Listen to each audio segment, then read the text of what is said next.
Hello friends, today we will learn chapter 22 Understanding Diversity.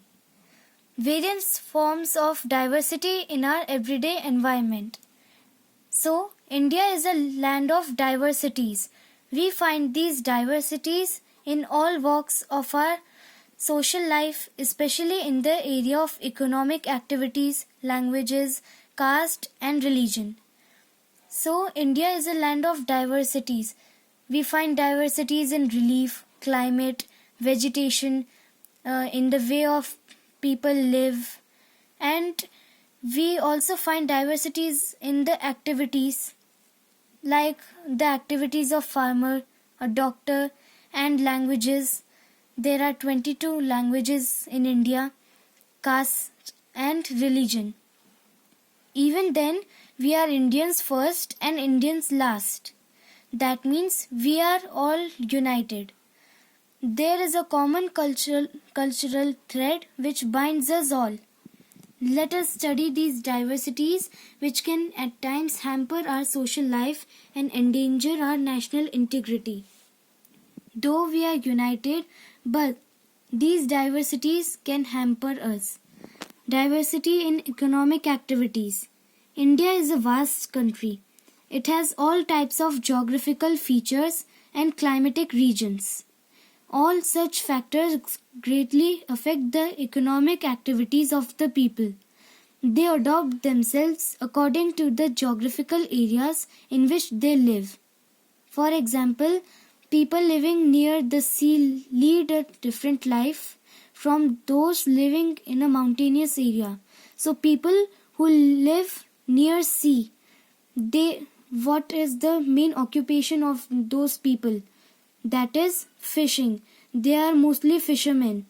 And the people who live in mountainous areas, they have a hard living as they grow crops and they have to do step farming, etc. Likewise, when man began to lead a community life and laid the foundation of villages, his activities were limited to primary activities like farming, fishing and hunting, etc. So, when the early humans began to lead a community life, that means when they started living all together and made villages, their activities were primary activities like fishing, farming, hunting, etc. And when he began to process raw materials which he acquired from nature, these activities were not primary but secondary activities such as carpentry, weaving, dyeing, etc. So, when he got the raw materials like jute and he processed it and made it into a new product, like from jute we make jute bags and etc. And these activities are carpentry, weaving, dyeing, etc. When villages grew into towns and towns into cities, the third type of activity developed. In this, people offered their services for a payment. They are called tertiary occupations or activities. So, when the villages grew into towns, that means when the society developed, the activities also developed.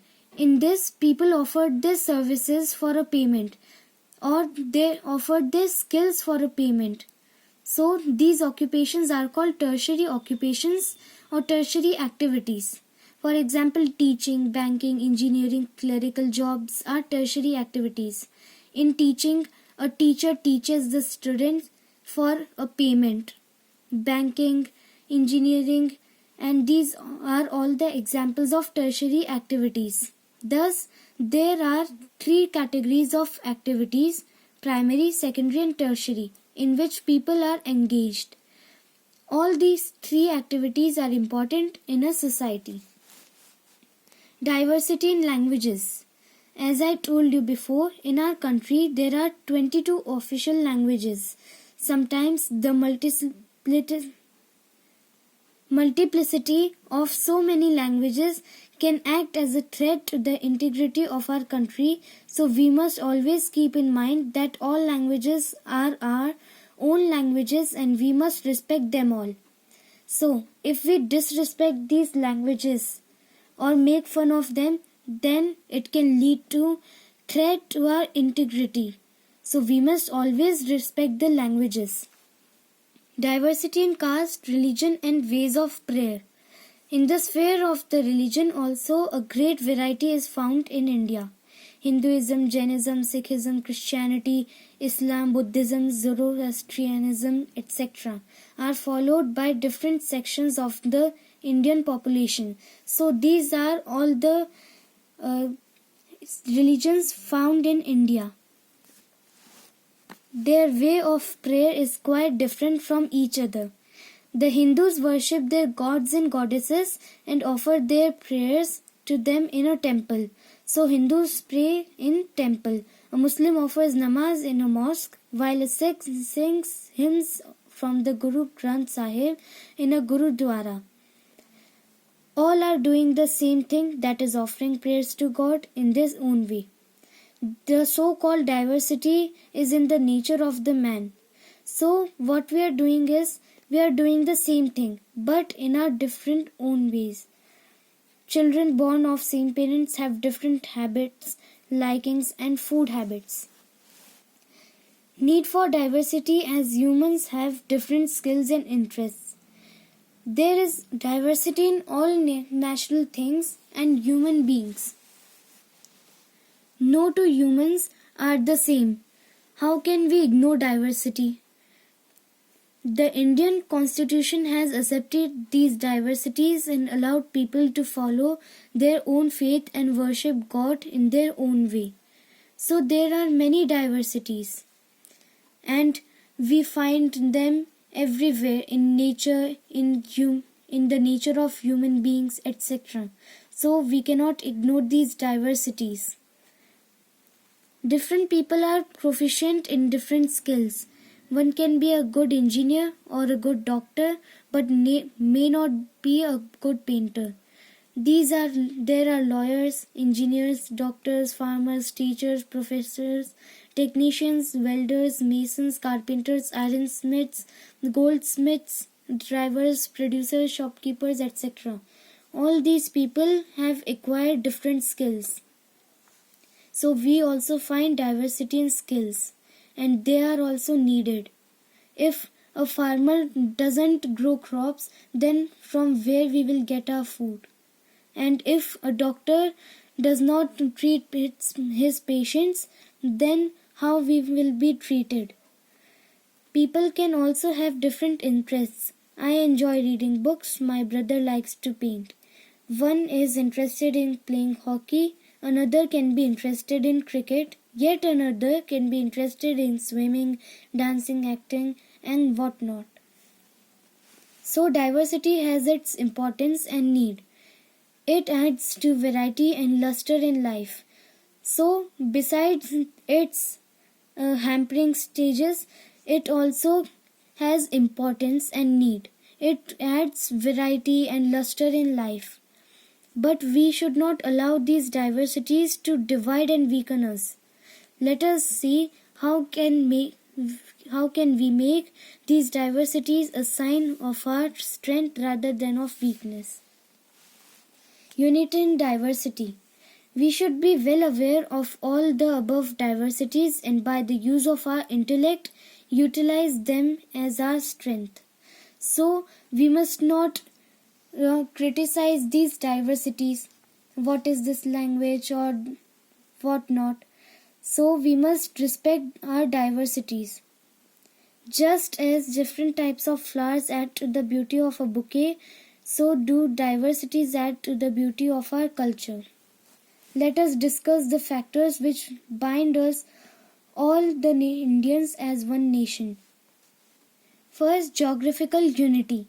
In the ancient time, India was a single geographical unit. It has remained isolated from other countries by its natural boundaries, that is the Himalayas.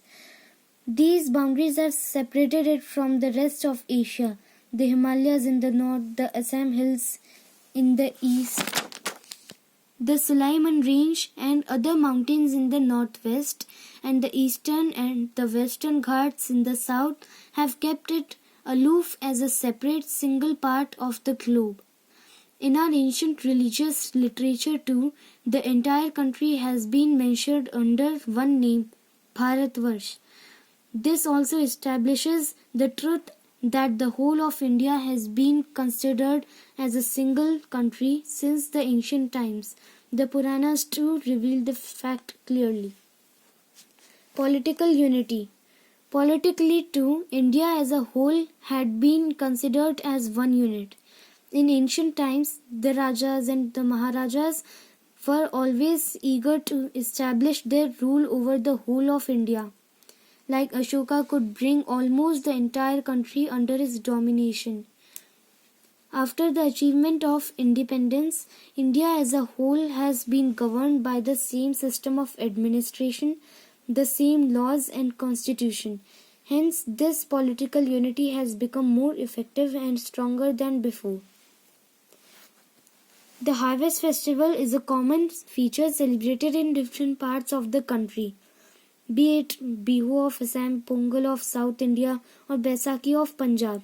So it is a common festival, harvest festival.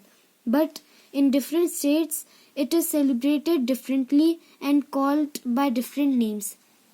Like it is called Bihu in Assam, Pongal of South India, and Baisakhi of Punjab. Third, cultural unity. The inhabitants of different parts of India share a common culture. Diwali and Dussehra are celebrated with great pomp and show in every part of the country. The people have similar ideas about marriage rights, the place of women in the society, reverence for ancestors, etc.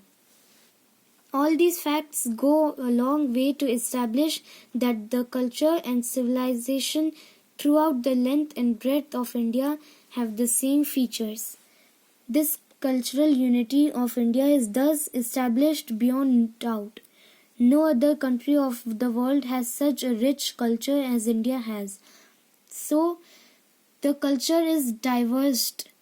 The culture is differently followed in different states.